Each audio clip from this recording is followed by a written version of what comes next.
I don't know how to start this. The fact that you weren't chased away by the title of this video, Songs That Make Me Cry, at least lets me know that you have an idea as to what you're getting into, but still, I don't get too emotional at movies. I mean, I'm not made of wood, and if you put a sad scene with a cute animal, I'm probably getting misty-eyed. Same with visual art. I can connect with some pieces on an emotional level, but it's rare. Books? When I was younger. Video games? Only a couple of them, but songs. Music hits me in a way that no other creative medium does. And that makes sense, since music is the world I fell so deeply in love with as to make it my career. But why? Why do certain songs hit me in such a way that my body's reaction is to start making tears? This happens with anything from a great classical work from someone like Vaughan Williams,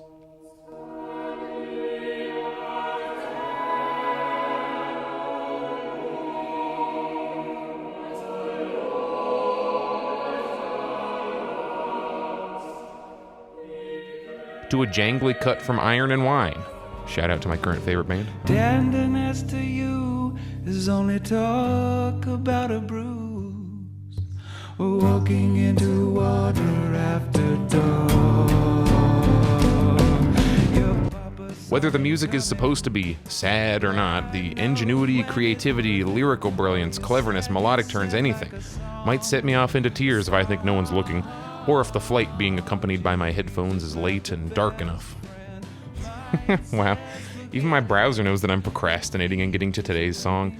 There it is, right underneath Joe Rogan saying something weird and highlights for increasingly copyright-protected things I shouldn't talk about with Big Brother YouTube listening. Let's get to it. This section is called The Setup.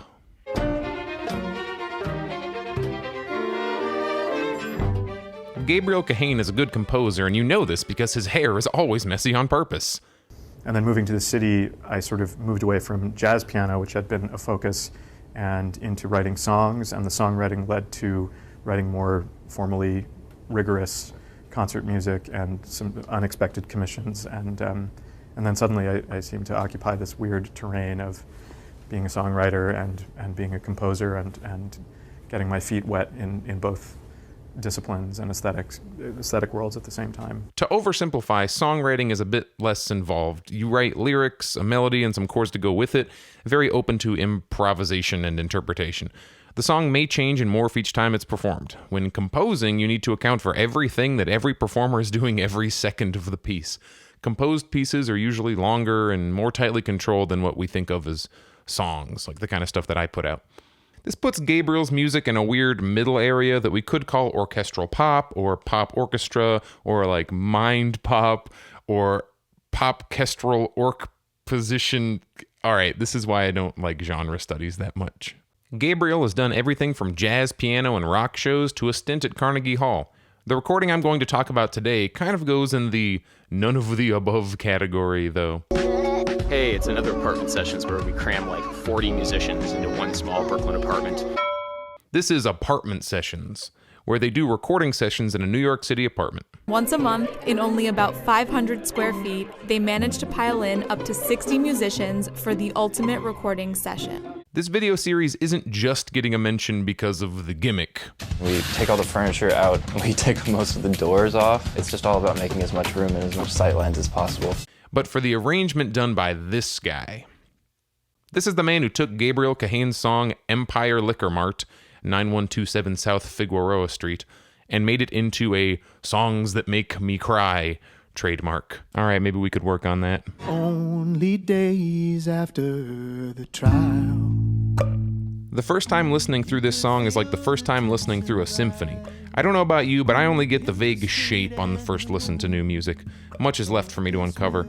The instruments they choose, the different voices, the choral harmonies. Whoa, is that a French horn? This camera lady has wine. Oh, wow, they have to physically cycle out musicians and instruments due to space constraints. They have to watch each other conduct so the musicians can, receive sound cues around all the walls that fail to contain this sound. Where even is the sound person?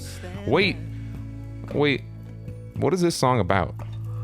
I float higher and higher. This song is the story of Latasha Harlins. The clouds that cover Southland.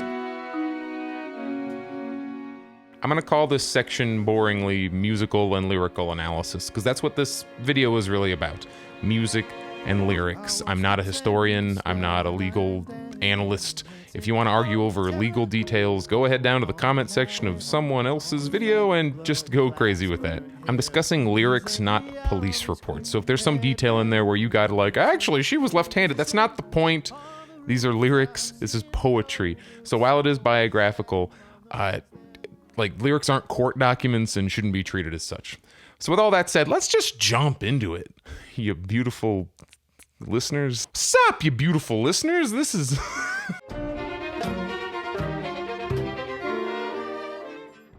Gabriel chooses to tell this story out of order, and I like this decision. It's not easy to get people to listen through a 10-minute song, but this opening is startling enough lyrically and musically that it just might convince you to keep listening. We start out with solo voice, and it lingers there for a full stanza until we are finally joined by high strings. When the black and whites arrive, I am lifeless on the floor, crumpled dollars in my hand, in my hand, in my hand. The melody of this section is so deceptive of what is to follow. It sounds like some folk song you've never heard, which is partially accomplished by the use of mode in the vocals. It's almost entirely pentatonic except for a few notes. Pentatonic meaning penta, five notes, like ooh,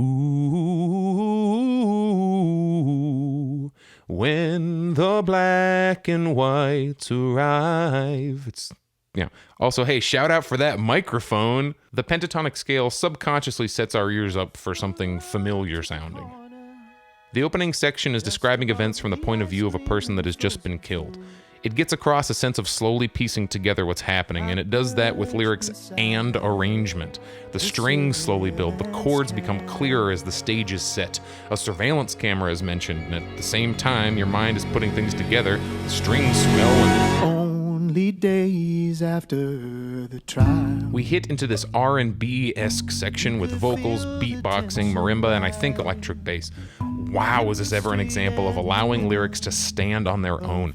These words are powerful enough that they only need the lightest of dressings. You get it? It's like a salad, but with like good stuff on it. You don't just start slathering ranch all over the place right away. From here we get some more percussion in there, including a typewriter, which at first I thought was a gimmick, but I want to give Luke McGinnis enough credit to say that it symbolizes the news coverage at the time. Actually, wait, he's hitting LH over and over. Latasha Harlan. Nice. See, this song is also about the LA riots, but not about Rodney King.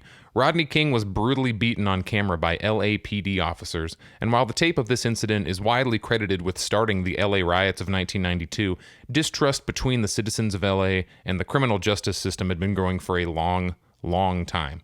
Rodney King was just the example that made national news. Latasha Harlan's death is a nearly forgotten example of how unjust that system can be, depending on who you are, and undoubtedly contributed to the intensity of the LA riots. I float higher and higher, friendly with the clouds that cover Southland. The song cuts back to the style of the opening lines, a brief flash of innocence. The music gets complex. Note the time signature, we're in 11. Nobody uses 11 in pop rock music. We're in the city, we're in the gray areas. Things are complicated by design. The chords start coming faster, and wow, does Gabriel do a great job here with picking out chords that aren't expected yet flow into each other in a way that sounds natural. The instrumentation comes alive at this point, and it makes sense. We're going from talking about one to talking about many as the instrumentation reflects that. More and more pieces are added. The two kinds of light mentioned, from bulbs and from burning buildings and cars.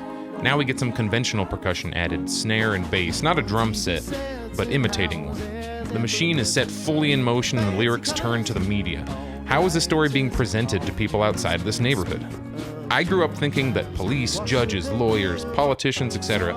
were all working towards things like justice, fairness, equality, and in general wanted to help all people. That's what you're taught in school, and to people in 1992 watching the LA riots spring up seemingly out of nowhere, as if Rodney King was the first person of color to be victimized by the criminal justice system, as if the police who beat him were the first or last to commit terrible acts in public view and suffer no consequences. To someone living next to Latasha Harlan's, these events were not new. This is not the first time the community has felt this loss. This is not the second time, nor the third or the fourth. This is a common occurrence, finding their children dead in the streets, justice again absent. This is not a reaction to a single incident, this is the culmination of decades. A riot is the voice of the voiceless, to poorly paraphrase Martin Luther King's son. The news reporters seem ignorant, willfully or otherwise, of the manifold reasons people took to the streets in 1992. They seem far more concerned with the store being looted than the girl that was shot there on March 16, 1991. Yeah, a full year earlier. The riots didn't start the day after the incident. It went to trial, and then the appeals court before anyone started burning cars in LA. The verses get almost sarcastic in their nihilism, suggesting that fires, floods, and earthquakes are just there to keep God from getting bored. The strings go off for a bit, setting up a flashback in a song that is completely appropriate and good. Actually, let me tell you the reasons why I love this. And no, it's not just because they deployed tactical banjos at this segment. My grandma was a young woman, he sings. Things shift into 4/4 as we shift into a simpler time. Note the quotes there. We shift into the comfort of the country, the comfort of childhood. This is the first time so far in the song that things seem stable. It's a beat you can follow, a melody you can at least kind of predict, and we've gone from orchestral flourishes to choral ones. Gabriel gives us more information. We get context around Latasha's life and found out how she ended up in the liquor store that morning. Latasha was 6 when she moved to California with her mom, following her mother, Latasha's grandma. Gabriel suggests that the reason for this move was to escape a sharecropper's debt. Let's do a short history bit here. Sharecropping was a post-Civil War way to keep black people working the farmland for former slave owners. The idea was that the black farmer worked the land, grew the crops, etc., but did not own the land. So at the end of each harvest, the land owner would extort most of the money made from the crops because what are they going to do about it? They owned the land their house was on. This could create an endless cycle of debt, essentially binding former slaves to the land they work. You know, like serfs in the 1100s. Now we get the first mention of Job. This essentially becomes the chorus of this monster of a song, as it's one of the only lines that gets repeated. Remember how I was talking about how the LA riots didn't spring up out of nowhere? The lyrics tell us that not only was Latasha gunned down, but so were her uncle and mother. It is not surprising that people lose faith in the system that is supposed to protect them when it fails them at every turn. This is just one family out of millions. It adds up fast. Nobody reads from the book of Job at the church where me and my grandma. Nobody sees the trouble I know that trouble's gonna find. Job is a biblical character who was tortured to prove a point to the devil. Job isn't selected because of any great evil he's committed, but the opposite. Job is chosen because of his faith and devotion to God, at least according to the Bible. In the story, God does not care how much Job suffers. God did not stop the death of Job's family as God did not stop the death of Latasha's family. God only stepped in when someone dared to question God. How dare they want justice? Nobody reads from the book of Job at the church where me and my grandma go. Why would they? The message you're supposed to get from the story of Job is that bad things happen to good people, and we shouldn't question it. Latasha wasn't a bad person. She was a 15-year-old girl. She had committed no great evil. She didn't look for trouble, it found her, just like people had told her whole life. It'll find you. This is the predestination of black youth in America. It doesn't matter if you do everything right or everything wrong. Pay or steal, the trouble will find you. The system has assured that. Whew, baby, we're getting real in here, aren't we?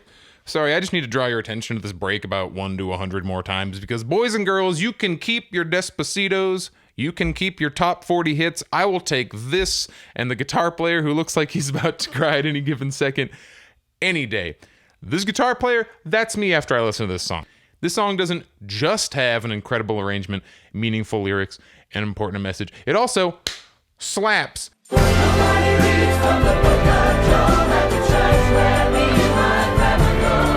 Also this lady. It'll find me, find me. The orchestra pulls another time warp and we're back into where the song started, but this time we aren't talking in riddles, just dropping facts, salient ones. Gabriel goes through the timeline of events very matter-of-factly. Latasha got a bottle of orange juice, put it in her backpack with the juice sticking out for everybody in the store to see, and walked towards the counter with enough money in her hand to pay for the orange juice. No matter how many times I listen through the song and go over the timeline in my head, I just don't understand how anyone ended up dead that day. I've walked into stores, put things in a bag, paid for them, and left hundreds of times, and I've never been shot. This isn't some like mistaken identity situation or some perfect storm of bad luck. This is a completely mundane interaction, and it ended with a bullet in the head of a 15-year-old girl. I don't get it. The orchestra gives us a minute to process before Gabriel just rips your heart out with this. That right there was a lifetime. La da da da da da da da da. To top it off, the cadence, or the final two chords, aren't the usual 5-1 or 4-1, but flat 6-1. This wasn't the way her life was meant to end, and the music reflects that. So the killer, a Korean woman I'm not going to name, was convicted of manslaughter, and the jury recommended 16 years in prison. The judge, whom I will name, Joyce Carlin, well, I'll let her tell you. It is not a time for rhetoric, which serves no purpose other than to fuel the fire. It's like throwing gasoline on a fire that's already burning. It is my opinion that she is not a danger to the community and that she is not going to reoffend. I know a criminal when I see one. I know a person who presents a danger to the community when I see one. When I don't, I treat that person as something other than that. Later that same month, a man in Glendale, California received 30 days in jail for kicking a dog. Latasha's killer received 0. This was not an isolated incident. This kind of thing happens in your state every year. This will happen again, so, geez, vote. Recall judges that do stuff like this. I love America. I love every broken corner of it. I love the warm togetherness of the South. I love the frigid, stalwart North. I love the crackle of desert, and I love the monuments of the Pacific rainforest. I want every single person who lives here to be able to share in that love. We are not there yet. We could be. All we lack is political will. Racism is not just the despicable acts you can see, but the system behind them that makes someone confident that they could shoot a teenager in front of multiple cameras and not be held accountable for doing so. Why hadn't you heard Latasha Harlan's name before? Why hadn't I? Black Lives Matter. Nobody reads from the book of Job at the church where me and my grandma go. Nobody sees the trouble I know, but I know that trouble's gonna find me. It'll find me, it'll find me, it'll find me, it'll find me, it'll find me, it'll find me, it'll find me.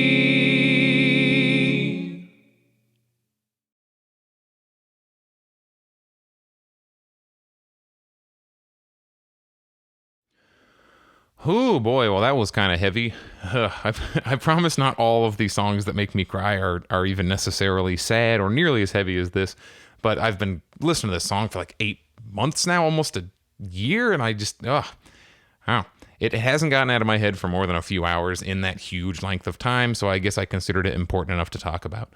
All right, hey, who are my Patreon friends for this video cycle? We got, I'll cheer you guys up by trying to sing these names. It'll be great.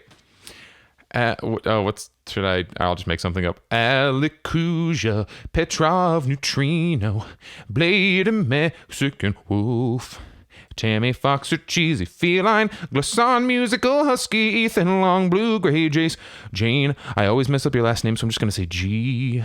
Tommy Crash, The Dragette Show, East Shore Pony Shop, Mama T, Omega Dragon, Silver Gatomon, Jacob Stellato, Wheelie, Soft Water. See what I'm doing right now is a pentatonic scale. Because it's really easy to improv.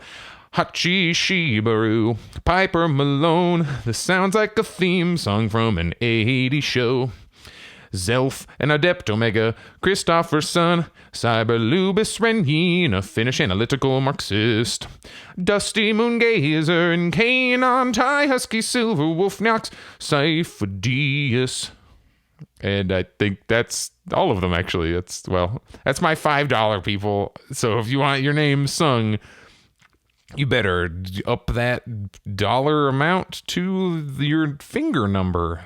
no. All right. I'll see you guys again soon, I hope.